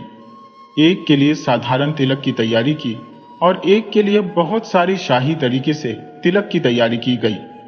बढ़िया बढ़िया कपड़े लत्ते, गहने और हीरे मोतियों के थाल भरकर तिलक के लिए सुखनी के लिए भेजे गए। वहीं बेचारी दुखनी के लिए साधारण सा नारियल और कुछ कपड़े और कुछ हल्के फुल्के गहने लेकर उसका तिलक किया गया। दुखनी की बारात में जो आए वे 5 आदमी थे, बैलगाड़ी से आए थे। सुखनी के बाराती तो हाथी घोड़ों से आए थे। कुछ बारात पैदल भी आई थी, बहुत सारे लोग बारात में आए थे। शादी एक ही आंगन में हुई थी, एक ही मंडप सजा हुआ था। सुखनी को बहुत सारे गहने चढ़ाए गए, लेकिन दुखनी को तो बस सिंदूर दान हो गया और उसका विवाह हो गया। जब वह विदा होने लगी, सुखनी को तो खूब जो उसकी खोज में उसकी मां चावल देती है और जीरा देती है। दुखनी की खोज में सोचती है कि इसकी खोज में मैं कैसे दूं, और इसकी खोज में वह कुछ नहीं देगी। दुखनी की खोज जो दासी थी, जो दासी उसके पास थी, जो उसे पालती पोसती थी, वह उसकी खोज भर देती है। दुखनी बैलगाड़ी से जा रही है, सुखनी की डोली उठ रही है। दोनों बहनें विदा हो गईं। दोनों बहनें अपने ससुराल चली गईं। जब ससुराल गईं तो ससुराल में सुखनी का तो राजघराने में विवाह हुआ था। उसका तो बहुत ही अच्छे से स्वागत हुआ था, बहुत ही अच्छे से उसका गृह प्रवेश हुआ था। बेचारी दुखनी का विवाह भी बहुत गरीब घर में हुआ, फिर भी उसकी बूढ़ी सास उसका भी गृह प्रवेश करवाती है। सुखनी अपने ससुराल में सुखी जीवन जीने लगी और दुखनी जो है वह बहुत ही दुखी रहने लगी। जब ससुराल में गई, शाम हुई तो अपनी सास से दुखनी कहती है, माँ मैं भोजन क्या बनाऊं? तो सास कहती है, बेटी देखो कुछ होगा तो बना दो। तो दुखनी देखती है तो घर में थोड़ा बहुत ही अन्न बचा था। खाना उसी का बना दी। सुबह से तो अब उसके पास कोई अन्न भी नहीं था। सुबह का खाना कैसे बनेगा? किसी तरह 2-4 दिन मुश्किल का जीवन बिताई। उसके बाद दुखनी कहती है, माँ जी, क्या मैं भी आपकी मदद करूं? मैं भी कुछ काम करती हूं। तब उसकी सास कहती है, बेटी, तुम तो नई नवेली दुल्हन हो, राजघराने की हो, आखिर तुम कौन सा काम करोगी? दुखनी कहती है, माँ जी, जो भी काम मिलेगा वह काम हम कर लेंगे। भूखे मरने से तो अच्छा है कि हम कोई काम कर लें। और घर में वह लीपा पोती करके, सजा संवार कर, उसे सुंदर सा उसने अपने घर में भगवान की तस्वीर लगा दी, भोलेनाथ की तस्वीर लगा दी, माता रानी की तस्वीर लगा दी और घर को अच्छे से साफ सफाई करके सजा दिया। पति को रोज कहती कि कुछ ना कुछ काम करने जाओ और ये घर पर पड़े रहते हो। और वह भी दूसरों के घर में काम करने जाने लगी और कहने लगी कि चाची, दादी, अड़ोस पड़ोसियों से आप कोई भी काम देंगे तो हम वह काम कर देंगे। अब घर में गोबर उठाना, कोई कहता मेरे घर के बर्तन धो देना, कोई कहता मेरे घर के कपड़े धो देना, कोई झाड़ू पोछा के लिए कहता। तो दुखनी घर के काम लोगों के करने लगी, घर के काम करने लगी। धीरे धीरे वक्त बीतता जा रहा था। धीरे धीरे 4-6 महीने बीते। दुखनी गर्भवती हो गई और धीरे धीरे 9वां महीना हुआ। दुखनी के एक सुंदर सा बेटा पैदा हुआ। कुछ दिन बाद 2-2.5 साल, 3 साल बीते। फिर से दुखनी को एक और संतान हो गई। उसके बाद जो दुखनी है वह गांव वालों के काम कर करके, गांव वाले उसकी मेहनत और लगन से बहुत प्रसन्न थे। दुखनी बहुत ही मीठा बोलती थी, बहुत ही पूजा पाठ वाली औरत थी और वह जीवित पुत्रिका का व्रत भी करने लगी थी, जितवा भगवान की पूजा करने लगी। अपने बेटों की लंबी उम्र के लिए भगवान से प्रार्थना करने लगी और उपवास रहने लगी। दूसरी संतान हुई, तब भी वह नहीं छोड़ी। तीसरी संतान, चौथी संतान भी हो गई। एक दिन न जाने उसके मन में ख्याल आया, वह अपनी बहन के घर गई, सुखनी के घर। सुखनी, दुखनी तो 4 बच्चों की मां हो गई, लेकिन सुखनी के एक भी संतान नहीं थी। जो दुखनी है वह अपनी बहन के घर गई और कहती है, अरे बहन। सुखनी कहती है, कैसे आना हुआ और तेरे घर का क्या समाचार है? सुखनी जब पूछती है तो दुखनी कहती है, क्या बताऊं बहन, मेरा तो कुछ ठीक नहीं है, लेकिन तुम बताओ। सुखनी कहती है, बहन, मेरा तो कुछ भी ठीक नहीं है। देखो, मेरे तो बहुत ही ठाठ है। दाई भोजन बनाकर देती है, दासी चूल्हा चौका करती है, दासी ही सारे काम करती है। बस मैं तो पलंग पर बैठकर रानी बनकर रहती हूँ। दुखनी बोली, देखो बहन, मैं क्या बताऊं, मेरे तो 4-4 बच्चे हैं। 4 बच्चों का भोजन जुटाना ही बड़ा मुश्किल हो जाता है। कोई 10 साल का हो गया है, कोई 5 साल का हो गया है। देखो, किसी के घर में चूल्हा चौका करती हो, बर्तन किसी के घर मांजती हो, किसी के घर गोबर उठाती हो और इसी तरह अपने बच्चों की परवरिश कर रही हो। अपनी बहन की बातें सुनकर सुखनी कहती है, अरे बहन बहन, सबके घर तुम घूम घूम के जाती हो चूल्हा चौका करने, क्या मेरे घर काम नहीं कर सकती? अरे मेरे घर भी काम करना, सबके घर जाती हो तो क्या मिलता है?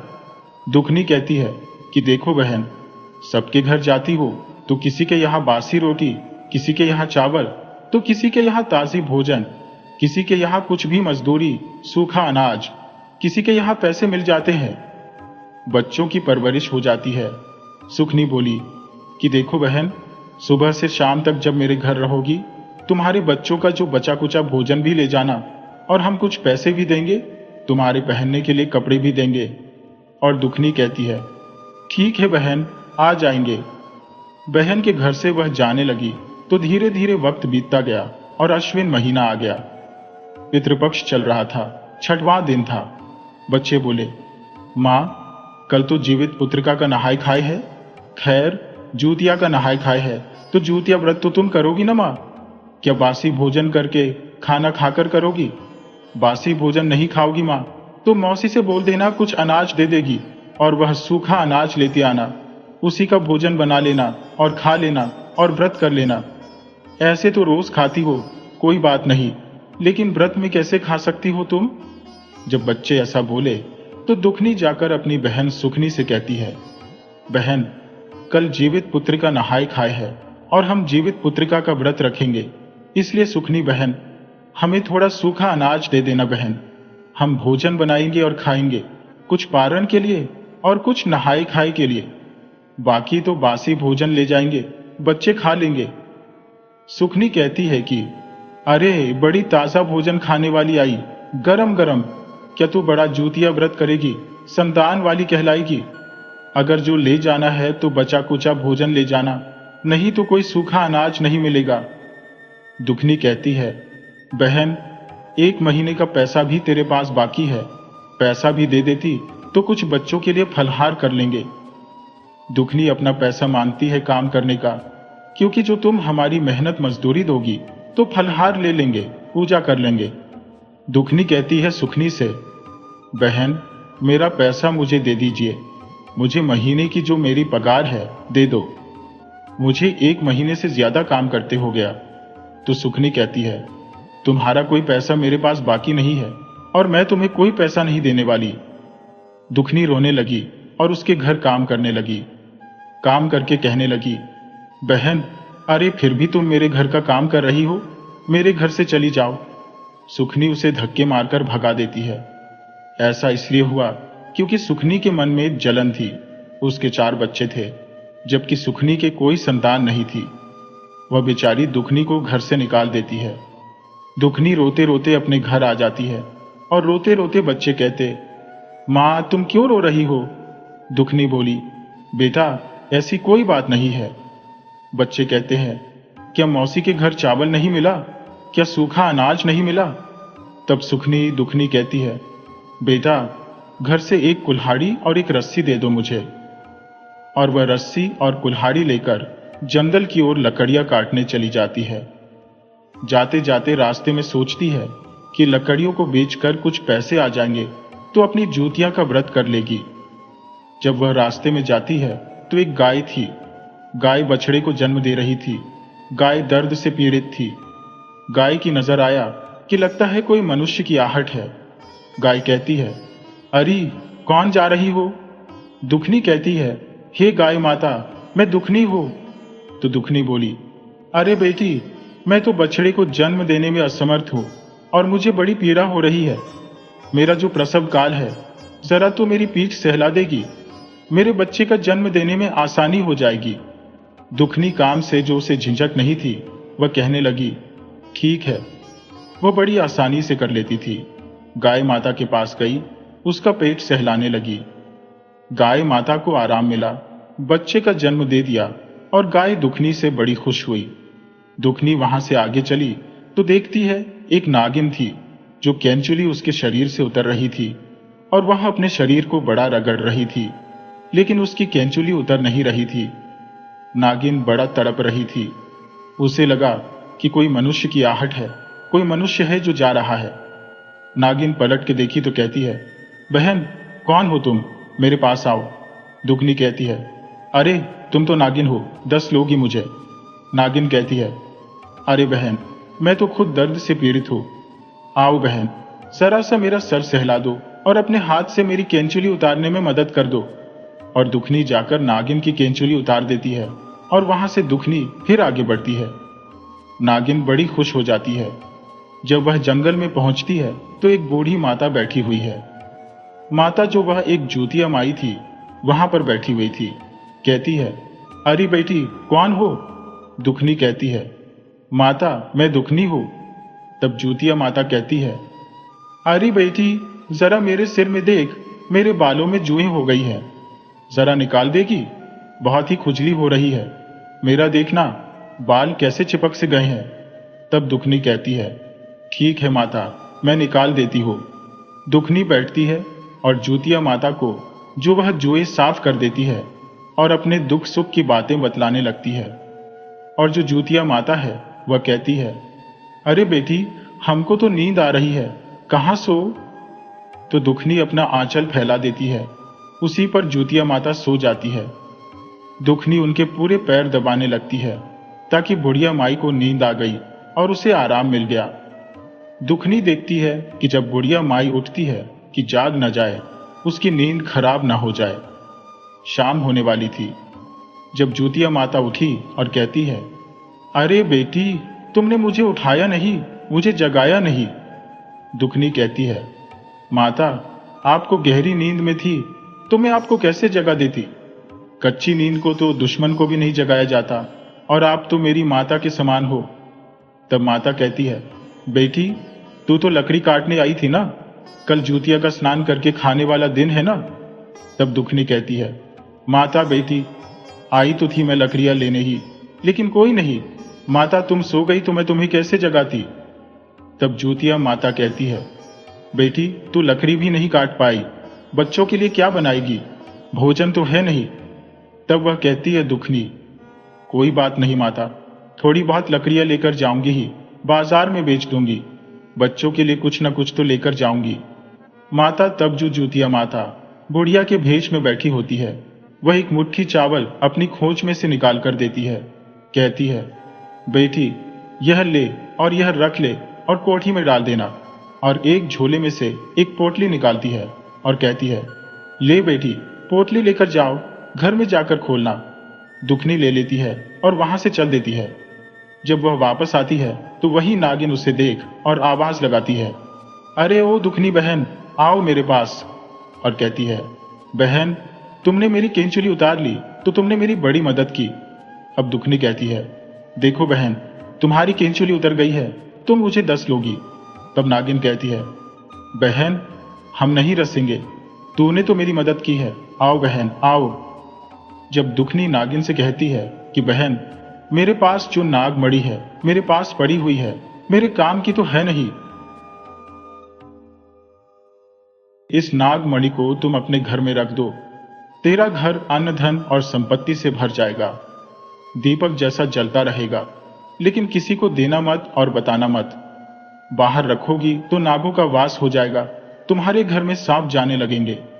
अंदर जाकर किसी ऐसी जगह पर रखना जो दीपक जैसा जलता रहेगा। ऐसा कहकर दुखनी को नागिन माता जो नागमणि दे देती है और वहां से लेकर दुखनी नागमणि को लेकर आगे जाती है। आगे जाती है तो गाय माता जो बछड़े के साथ बैठी हुई थी, गाय माता कहती है, अरे दुखनी बिटिया, आओ आओ मेरे पास। दुखनी कहती है कि क्या गाय माता, अरे अब मुझे देर हो रही है। तब गाय माता कहती है, अरे बिटिया, मेरा तो बछड़ा जन्म देने में इतनी मदद की हो तुम, अब हम इस जंगल में रहकर क्या करेंगे, मेरे बछड़े को कौन देखभाल करेगा, कोई सियार आएगा, शेर बिलार आएगा, मेरे बछड़े को खा जाएगा, हम तो तड़प तड़प के मर जाएंगे। बेटी, तुम हमें अपने घर ले चलो, तू सेवा करेगी तो मैं तुझे दूध भी दूंगी और तुम्हारे घर में हम गोबर भी देंगे, तुम्हारा घर खुशियों से भर जाएगा, चलो हमें साथ ले चलो। दुखनी जो है पीछे पीछे गाय माता आगे आगे करके और खोज में चावल ले ली और जो पोटली को ले ली और नागमणि भी उसमें रख ली और रस्सी कुल्हाड़ी हाथ में ली हुई थी, जा रही थी। चलते चलते अपने घर के पास पहुंची। बच्चे देखते हैं तो कहते हैं, अरे मेरी माँ एक गाय को लेकर आई है, बछड़ा भी साथ में है। बच्चे बड़े खुश होते हैं, कहते हैं, माँ भी बड़ी खुश लग रही है, कुछ तो लेकर आई है। दुखनी जो जाकर हाथ धोई, आंचल से जो चावल है वह ले जाकर कोठी में डाल देती है, गाय को खूंटी से बांध देती है। बच्चे उसको खाना सानी देने लगते हैं। पोटली जो है वह खोल के देखती है तो उसमें सोने के सिक्के भरे हुए थे और हीरे मोती चमचम चमक रहे थे। यह देखकर दुखनी बड़ी खुश हो गई। उसको लगा, चलो अब मेरी जिंदगी संवर जाएगी, अब तो मेरा कोई दुख नहीं है। कोठी में जाकर अनाज देखती है, बनाते समय तो कोठी भर गई। वह तो अनाज से इतनी भरी हुई थी कि अन्न की तो कोई कमी नहीं थी। दुखनी जो बच्चों को भोजन बनाकर खिलाती है और गाय माता ने दूध दिया, उससे बच्चे जो बड़े प्यार से उसकी सेवा करने लगे और दूध पीने लगे। अब जो दुखनी जीवित पुत्रिका का व्रत की तैयारी बड़े अच्छे से करने लगी। वह सोने का सिक्का बाजार में ले जाकर बेच देती है और घर की सभी जरूरी चीजें खरीद लाती है। वह अपने बच्चों के लिए सुंदर सुंदर कपड़े और अपनी सास के लिए सुंदर साड़ी और अपने पति के लिए भी सुंदर से कुर्ता पजामा और अपने लिए भी एक सुंदर सी साड़ी खरीद कर लाती है। और अब दुखनी तरह तरह के पकवान अपने घर में बनाने लगी थी। अब दुखनी जो सुखनी के घर काम करने नहीं जाती थी, क्योंकि अब दुखनी के पति को भी अच्छी बुद्धि आ गई थी, वह भी कुछ काम करने लगा था। कुछ दिन बाद दुखनी अपने पति से कहती है कि अब इस घर को बढ़िया सा घर बनवा दो, अब घर का काम शुरू हो जाता है। दुखनी का घर बहुत ही सुंदर बन जाता है। अड़ोस पड़ोस के लोग भी कहते हैं कि देखो, किस्मत से कहते हैं दुखनी के दिन कैसे फिर गए। कहाँ तो घर घर काम करती थी। दुखनी की सब तारीफ करते थे। अड़ोस पड़ोस में उसका बहुत ही अच्छा व्यवहार था। सबके दुख सुख में वह साथ रहती थी। सब उसकी बड़ी तारीफ करते हैं कि यह सब दुखनी की मेहनत का फल है, उसकी नीयत है जो उसके घर में बरकत हुई है। जब यह बात सुखनी तक पहुंचती है तो वह सोचती है, आजकल क्या बात है, दुखनी उसके घर काम करने नहीं आ रही है। लोग कहते हैं कि दुखनी बड़ी अमीर हो गई है। सुखनी से रहा नहीं जाता है और वह दुखनी के घर आ जाती है और दुखनी से कहती है, अरे बहन, तू तो मेरे घर अब काम करने नहीं आती है, क्या बात है। तब सुखनी कहती है, बहन, अब हमें तुम्हारे घर मजदूरी करने की कोई जरूरत नहीं है। तू तो बहन होकर भी मुझे बासी भोजन देती थी। अब एक काम कर, तू मेरे घर काम कर, बर्तन धो, झाड़ू लगा। हम तुम्हें ताजी भोजन देंगे और सूखा अनाज भी देंगे।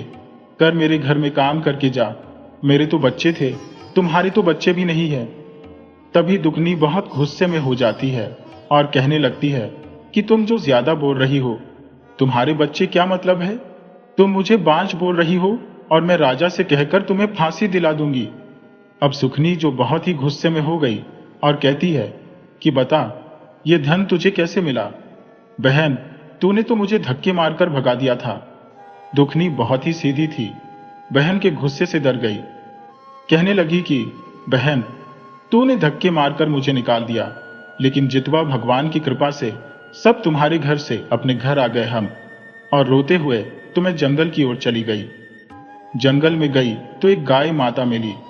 मैं उसकी सेवा की। एक नागरानी थी, उसकी भी मैंने सेवा की, उसकी कैंचुली उतार दी।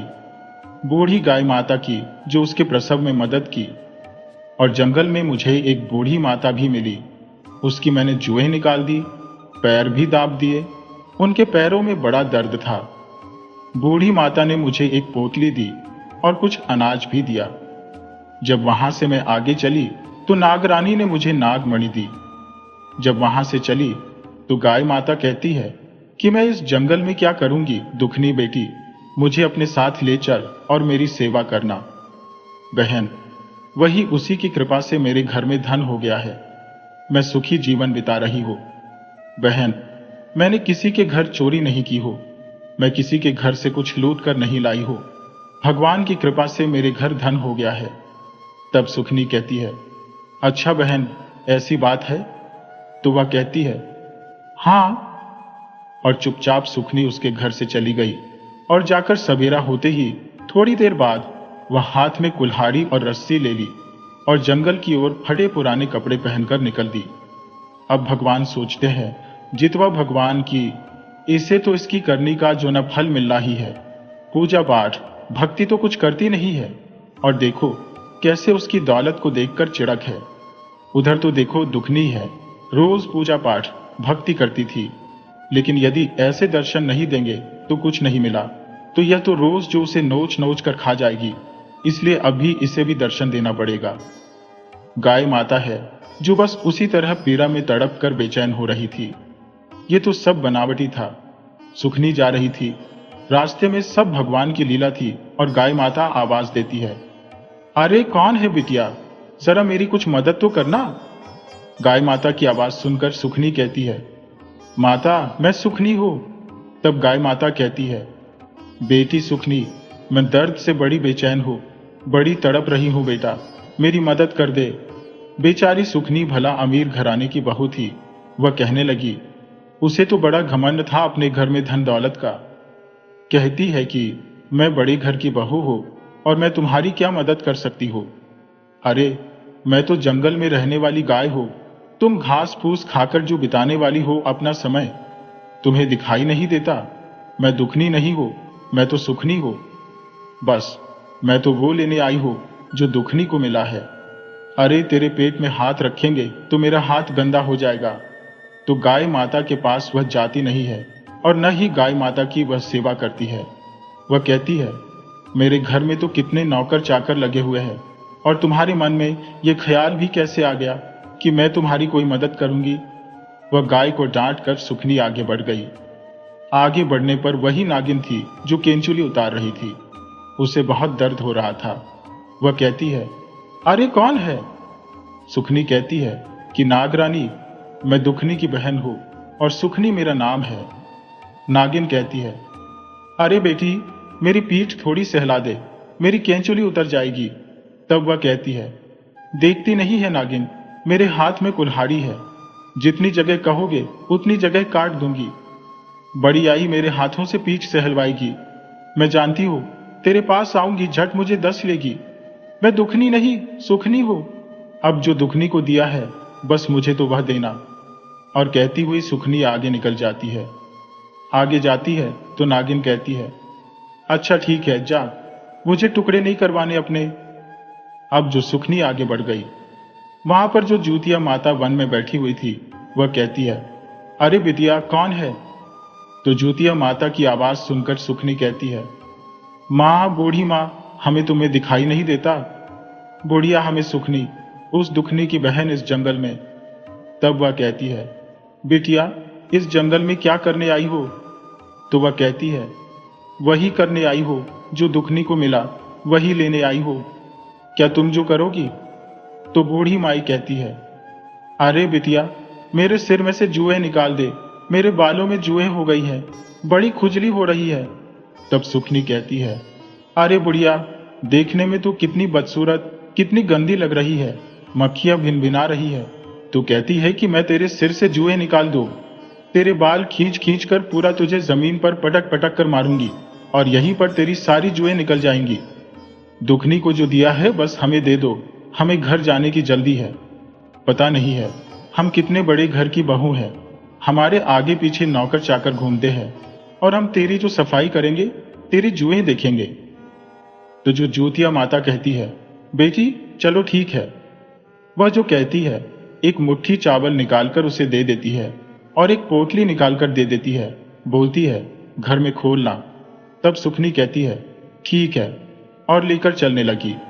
रास्ते में